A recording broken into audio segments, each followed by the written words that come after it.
ನಮಸ್ಕಾರ ಸ್ನೇಹಿತರೆ. ಬೆಳಗಾವಿ ರಾಜಕಾರಣದಲ್ಲಿ ಎರಡು ಕುಟುಂಬಗಳ ನಡುವೆ ಹಣಾಹಣಿನೇ ಇದೆ. ಎರಡು ಕುಟುಂಬದವರು ಒಂದೇ ಪಕ್ಷದಲ್ಲಿದ್ರು ಸಹ ಒಬ್ಬರನ್ನೊಬ್ರು ಹೇಗಾದ್ರೂ ಮಾಡಿ ತುಳಿಲೇಬೇಕು ಅನ್ನುವ ಜಿದ್ದಿಗೆ ಬಿದ್ದಂತೆ ಈ ಎರಡು ಕುಟುಂಬಗಳು ಹೋರಾಟ ಮಾಡ್ತಾ ಇದ್ದಾವೆ. ಅದು ಬೇರೆ ಯಾರು ಅಲ್ಲ, ಲಕ್ಷ್ಮೀ ಹೆಬ್ಬಾಳ್ಕರ್ ಅವರ ಕುಟುಂಬ ಮತ್ತು ಸತೀಶ್ ಜಾರಕಿಹೊಳಿ ಅವರ ಕುಟುಂಬ. ಬೆಳಗಾವಿಯಲ್ಲಿ ಲಕ್ಷ್ಮೀ ಪುತ್ರನಿಗೆ ಅಷ್ಟು ಸುಲಭ ಇಲ್ವಾ?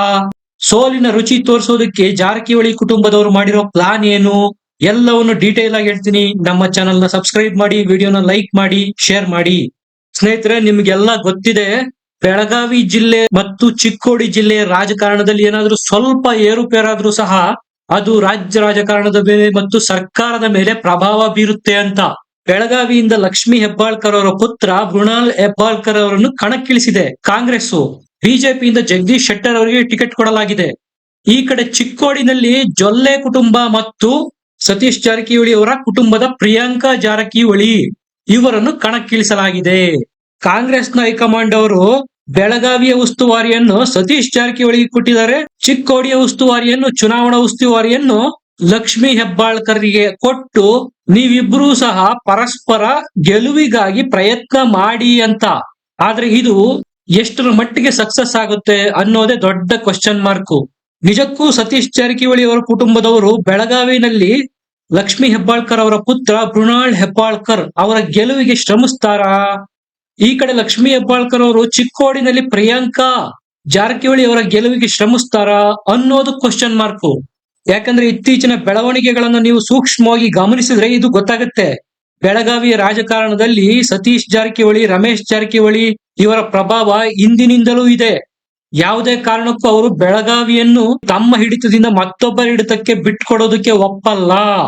ಇದೇ ಈಗ ಲಕ್ಷ್ಮೀ ಹೆಬ್ಬಾಳ್ಕರ್ ಅವರ ಪುತ್ರ ಮೃಣಾಲ್ ಹೆಬ್ಬಾಳ್ಕರ್ರಿಗೆ ಸೋಲಿನ ರುಚಿ ತೋರಿಸುತ್ತಾ ಎಲ್ಲ ಪ್ರಶ್ನೆಗಳು ಈಗ ಉದ್ಭವ ಆಗ್ತಾ ಇದಾವೆ.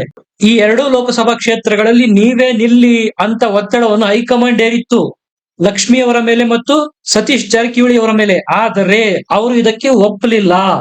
ಒಪ್ಪೋದು ಇಲ್ಲ ಬಿಡಿ, ಹೆಂಗ್ ಒಪ್ಪೋಕಾಗತ್ತೆ? ಕಾಂಗ್ರೆಸ್ ಸರ್ಕಾರದಲ್ಲಿ ಮಂತ್ರಿಗಳಾಗಿದ್ದಾರೆ, ಇಲ್ಲಿ ಅಧಿಕಾರ ಇದೆ. ಸೆಂಟ್ರಲ್ ಅಲ್ಲಿ ಕಾಂಗ್ರೆಸ್ ಗೆದ್ದು ಅಧಿಕಾರಕ್ಕೆ ಬರುತ್ತೆ ಅನ್ನೋ ಯಾವ ಸೂಚನೆಗಳು ಇಲ್ಲ. ಅಕಸ್ಮಾತ್ ನಾವು ನಿಂತು ಏನಾದ್ರೂ ಗೆದ್ದರೆ ಈಗ MLA ಮತ್ತು ಸಚಿವ ಸ್ಥಾನಕ್ಕೆ ರಾಜೀನಾಮೆ ಕೊಡ್ಬೇಕಾಗುತ್ತೆ. ಅಲ್ಲಿ ಡೆಲ್ಲಿನಲ್ಲಿ ಕೂತ್ ಮಾಡೋದಾದ್ರೂ ಏನು, ಪಾರ್ಲಿಮೆಂಟ್ ಅಲ್ಲಿ ಖಾಲಿ ಅನ್ನೋದು ಈ ಇಬ್ಬರ ಸಚಿವರ ಲೆಕ್ಕಾಚಾರ ಆಗಿತ್ತು. ಹಾಗಾಗಿ ಅವರು ಹೈಕಮಾಂಡ್ ಅವರು ಕೊಟ್ಟಂತ ಆದೇಶನ ಧಿಕ್ಕರಿಸಿ ನಾವು ನಿಲ್ಲಲ್ಲ, ನಮ್ಮ ಪುತ್ರ ಪುತ್ರಿಯರನ್ನು ನಿಲ್ಲಿಸ್ತೇವೆ, ಕೊಡಿ ಟಿಕೆಟ್ ಅಂತ ಟಿಕೆಟ್ ಗಿಟ್ಟಿಸುವಲ್ಲಿ ಇಬ್ರು ಪ್ರಭಾವಿ ಸಚಿವರು ಸಫಲರಾಗಿದ್ರು. ಈ ಎರಡೂ ಕುಟುಂಬಗಳು ಪರಸ್ಪರ ಕಾದಾಡ್ತವೆ ಅಂತ ಗೊತ್ತಿರೋ ಹೈಕಮಾಂಡ್ ಚಿಕ್ಕೋಡಿ ಉಸ್ತುವಾರಿನ ಹೆಬ್ಬಾಳ್ಕರ್ಗೆ, ಬೆಳಗಾವಿ ಉಸ್ತುವಾರಿನ ಸತೀಶ್ ಜಾರಕಿಹೊಳಿ ಅವರಿಗೆ ಕೊಟ್ಟು ಸ್ಟ್ರಾಟಜಿನೇನೋ ರೂಪಿಸಿದೆ. ಆದ್ರೆ ಇದು ಫಲಪ್ರದ ಆಗೋ ಯಾವ ಸೂಚನೆಗಳು ಕಾಣ್ತಾ ಇಲ್ಲ. ಸ್ನೇಹಿತರೆ, ರಮೇಶ್ ಜಾರಕಿಹೊಳಿ ಅವರು ಬಿಜೆಪಿ ನಲ್ಲಿದ್ದಾರೆ, ಸತೀಶ್ ಜಾರಕಿಹೊಳಿ ಅವರು ಕಾಂಗ್ರೆಸ್ ನಲ್ಲಿದ್ದಾರೆ.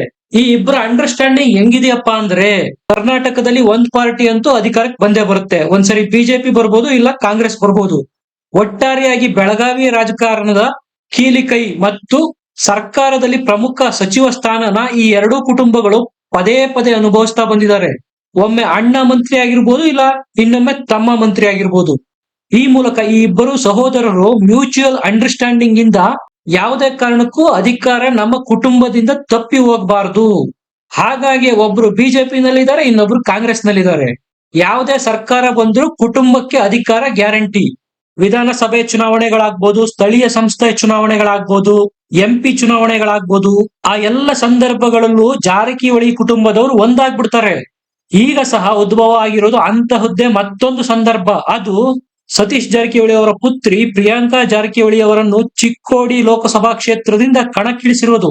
ಈಗ ಮತ್ತೊಮ್ಮೆ ಜಾರಕಿಹೊಳಿ ಅವರ ಕುಟುಂಬ ಮತ್ತು ಸಹೋದರರು ಒಂದಾಗಿದ್ದಾರೆ. ಹೇಗಾದ್ರೂ ಮಾಡಿ ಚಿಕ್ಕೋಡಿ ಲೋಕಸಭಾ ಕ್ಷೇತ್ರದಿಂದ ಜೊಲ್ಲೆಯವರನ್ನು ಸೋಲಿಸಿ ಪ್ರಿಯಾಂಕಾ ಸತೀಶ್ ಜಾರಕಿಹೊಳಿ ಅವರನ್ನು ವಿನ್ ಮಾಡಬೇಕು ಅಂತ. ಆದ್ರೆ ಜೊಲ್ಲೆ ಕುಟುಂಬ ಅಷ್ಟು ಸುಲಭವಾಗಿ ಸೋಲೊಪ್ಕೊಳ್ಳುತ್ತಾ, ಇದನ್ನ ಕಾದು ನೋಡಬೇಕು. ಆದ್ರೆ ಇಂಟ್ರೆಸ್ಟಿಂಗ್ ಎಲ್ಲಪ್ಪ ಇರೋದು ಅಂದ್ರೆ, ಸತೀಶ್ ಜಾರಕಿಹೊಳಿ ಅವರ ಕುಟುಂಬ ಮತ್ತು ರಮೇಶ್ ಜಾರಕಿಹೊಳಿ ಅವರ ಕುಟುಂಬ ಕೇವಲ ಚಿಕ್ಕೋಡಿ ಕ್ಷೇತ್ರಕ್ಕೆ ಮಾತ್ರ ಕಾನ್ಸಂಟ್ರೇಟ್ ಮಾಡ್ತಾ ಇಲ್ಲ. ಅವರು ಈಗ ಕಣ್ಣಾಕಿರೋದು ಬೆಳಗಾವಿ ಕ್ಷೇತ್ರಕ್ಕೆ. ಬೆಳಗಾವಿ ಕ್ಷೇತ್ರದಲ್ಲಿ ಮತ್ತೊಂದು ಕುಟುಂಬ ಈಗ ರಾಜಕೀಯವಾಗಿ ಪ್ರಭಾವಶಾಲಿ ಆಗ್ತಾ ಇದೆ. ಅದು ಬೇರೆ ಯಾರು ಅಲ್ಲ, ಲಕ್ಷ್ಮೀ ಹೆಬ್ಬಾಳ್ಕರ್ ಅವರ ಕುಟುಂಬ. ಈಗ ಮತ್ತೆ ಅವರ ಪುತ್ರ ಏನಾದ್ರೂ MP ಆಗ್ಬಿಟ್ರೆ ಎಲ್ಲಿ ಬೆಳಗಾವಿ ಕ್ಷೇತ್ರದ ಮೇಲಿನ ತಮ್ಮ ಜಾರಕಿಹೊಳಿ ಕುಟುಂಬದ ಹಿಡಿತ ಕೈ ತಪ್ಪಿ ಹೋಗುತ್ತೋ ಅನ್ನೋ ಆತಂಕ ಈಗ ರಮೇಶ್ ಜಾರಕಿಹೊಳಿ ಮತ್ತು ಸತೀಶ್ ಜಾರಕಿಹೊಳಿ ಅವರಿಗೆ ಕಾಡ್ತಾ ಇದೆ.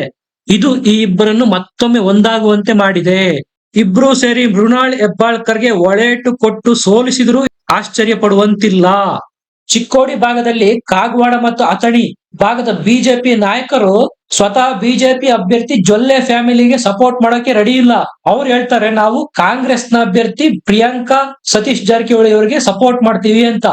ಜೊಲ್ಲೆ ಫ್ಯಾಮಿಲಿಗೆ ಬೇರೆ ಟಿಕೆಟ್ ಕೊಟ್ಬಿಟ್ಟು ಬಿಜೆಪಿ ಅವರು ಕತ್ತಿ ಅವರಿಗೆ ಟಿಕೆಟ್ ನ ಮಿಸ್ ಮಾಡ್ಬಿಟ್ಟಿದ್ದಾರೆ. ಈಗ ಕತ್ತಿ ಅವರು ಸಹ ಒಳಗೆ ಕುದಿತಾ ಇದ್ದಾರೆ. ನನಗೆ ಟಿಕೆಟ್ ಮಿಸ್ ಮಾಡಿದಂತ ಜೊಲ್ಲೆ ಫ್ಯಾಮಿಲಿಗೆ ಸೋಲಿನ ರುಚಿ ತೋರಿಸ್ಬೇಕು ಅಂತ ಕತ್ತಿ ಅವರು ಡಿಸೈಡ್ ಮಾಡಿದ್ದಾರೆ. ಇದನ್ನೇ ಈಗ ಅಸ್ತ್ರವಾಗಿ ರಮೇಶ್ ಜಾರಕಿಹೊಳಿ ಮತ್ತು ಸತೀಶ್ ಜಾರಕಿಹೊಳಿ ಅವರ ಕುಟುಂಬ ಬಳಸ್ತಾ ಇರೋದು. ಚಿಕ್ಕೋಡಿ ಕ್ಷೇತ್ರದಲ್ಲಿ ಅಥಣಿ ಮತ್ತು ಕಾಗವಾಡ ಕ್ಷೇತ್ರಗಳ ನಾಯಕರು ಮತ್ತು ಕತ್ತಿಯ ಬೆಂಬಲ ಪಡೆದು ಜೊಲ್ಲೆ ಫ್ಯಾಮಿಲಿನ ಈ ಬಾರಿ ಮಣಿಸ್ಬೇಕು ಅಂತ ಜಾರಕಿಹೊಳಿ ಕುಟುಂಬ ಪ್ಲಾನ್ ಮಾಡ್ತಾ ಇದೆ. ಇದು ಸಕ್ಸಸ್ ಆಗೋ ಎಲ್ಲ ಮುನ್ಸೂಚನೆಗಳು ಮೇಲ್ನೋಟಕ್ಕೆ ಕಾಣುತ್ತೆ. ಆದ್ರೆ ಮೋದಿ ಅಲೆಯಲ್ಲಿ ಇದೆಲ್ಲ ವರ್ಕೌಟ್ ಆಗುತ್ತಾ ಕಾದು ನೋಡ್ಬೇಕು. ಬೆಳಗಾವಿನಲ್ಲಿ ತಮ್ಮ ಅಭಿವೃದ್ಧಿಗೆ ಈಗ ಅಡ್ಡ ಆಗ್ತಾ ಇರೋ ಲಕ್ಷ್ಮೀ ಹೆಬ್ಬಾಳ್ಕರ್ ಅವರ ಪುತ್ರನನ್ನು ಏನಾದ್ರೂ ಮಾಡಿ ಈ ಬಾರಿ ಸೋಲಿಸಲೇಬೇಕು ಅಂತ ಜಾರಕಿಹೊಳಿ ಅವರ ಕುಟುಂಬ ಶಪಥ ಮಾಡಿದೆ. ಜಗದೀಶ್ ಶೆಟ್ಟರ್ ಅವರನ್ನು ಇಲ್ಲಿ ಅಭ್ಯರ್ಥಿ ಮಾಡೋದ್ ಬೇಡ ಅಂತ ಮೇಲ್ನೋಟಕ್ಕೆ ಅವರು ವಿರೋಧ ವ್ಯಕ್ತ ಮಾಡಿದ್ರು. ಜಗದೀಶ್ ಶೆಟ್ಟರ್ ಅವರು ಬೆಳಗಾವಿ ಡಿಸ್ಟಿಕ್ ನವರಲ್ಲ, ಹೊರಗಿನ ಡಿಸ್ಟಿಕ್ ನವರು, ಅವರನ್ನ ಇಲ್ಲಿ ಹಾಕೋದ್ ಬೇಡ, ಮತ್ತೊಮ್ಮೆ ಅಂಗಡಿ ಕುಟುಂಬದವರಿಗೆ ಟಿಕೆಟ್ ಕೊಡಿ ಗೆಲ್ಲಿಸ್ಕೊಂಡು ಬರ್ತೇವೆ ಅಂತ ಬಿಜೆಪಿ ಹೈಕಮಾಂಡ್ಗೆ ರಮೇಶ್ ಜಾರಕಿಹೊಳಿ ಅವರು ಹೇಳಿದ್ರು. ಆದ್ರೆ ಬಿಜೆಪಿ ಹೈಕಮಾಂಡ್ ಅವರು ಯಡಿಯೂರಪ್ಪನವರ ಒತ್ತಡಕ್ಕೆ ಮಣಿದು ಟಿಕೆಟ್ ನ ಚೇಂಜ್ ಮಾಡಿದ್ದಾರೆ. ಕಾಂಗ್ರೆಸ್ ನಿಂದ ಮತ್ತೆ ಬಿಜೆಪಿಗೆ ವಾಪಸ್ ಬಂದಂತಹ ಶೆಟ್ಟರ್ ಅವರಿಗೆ ಟಿಕೆಟ್ ನ ಕೊಟ್ಟಿದ್ದಾರೆ. ಇಲ್ಲಿ ಶೆಟ್ಟರ್ ಅವರು ಸಹ ಚಾಣಾಕ್ಷ ನಡೆಯನ್ನು ಅನುಸರಿಸ್ತಾ ಇದ್ದಾರೆ. ಅವರಿಗೂ ಗೊತ್ತು ಬೆಳಗಾವಿ ಕ್ಷೇತ್ರದಲ್ಲಿ ನಾನು ಹೊರಗಿನವನಾಗ್ತೀನಿ, ಮೊದಲು ಇಲ್ಲಿಯ ಸ್ಥಳೀಯ ನಾಯಕರ ವಿಶ್ವಾಸನ ನಾನು ಗಳಿಸ್ಬೇಕು ಅಂತ ಹೇಳಿ ಇದರ ಪ್ರಥಮ ಹೆಜ್ಜೆಯಾಗಿ ಶೆಟ್ಟರ್ ಅವರು ಆಲ್ರೆಡಿ ರಮೇಶ್ ಜಾರಕಿಹೊಳಿ ಅವರನ್ನು ಭೇಟಿ ಮಾಡಿದ್ದಾರೆ. ಬೆಂಬಲವನ್ನು ಸಂಪೂರ್ಣವಾಗಿ ನನಗೆ ಕೊಡಬೇಕು ಅಂತ ಮನವಿಯನ್ನು ಸಹ ಮಾಡಿದ್ದಾರೆ. ಈಗ ರಮೇಶ್ ಜಾರಕಿಹೊಳಿ ಅವರು ಎಂತ ಸಂದಿಗ್ಧ ಪರಿಸ್ಥಿತಿಗೆ ಸಿಕ್ಕಾಕಿಕೊಂಡಿದ್ದಾರೆ ಅಂದ್ರೆ ಶೆಟ್ಟರ್ ಅವರಿಗೆ ಬೆಂಬಲ ಕೊಡ್ಲೇಬೇಕು, ಹೇಗಾದ್ರೂ ಮಾಡಿ ಶೆಟ್ಟರ್ ಅವರನ್ನು ಗೆಲ್ಲಿಸಲೇಬೇಕು. ಬೆಳಗಾವಿ ಕ್ಷೇತ್ರದಲ್ಲಿ ಶೆಟ್ಟರ್ ಜಾರಕಿಹೊಳಿ ಕುಟುಂಬಕ್ಕೆ ಯಾವುದೇ ಅನಾಹುತ ಮಾಡಲ್ಲ. ಆದರೆ ಹೆಬ್ಬಾಳ್ಕರ್ ಅವರು ಏನಾದ್ರು ಗೆದ್ರೆ ಅದೊಂದು ಪ್ರತಿಷ್ಠಿತ ಮತ್ತು ಪ್ರಭಾವಶಾಲಿ ರಾಜಕೀಯ ಕುಟುಂಬ.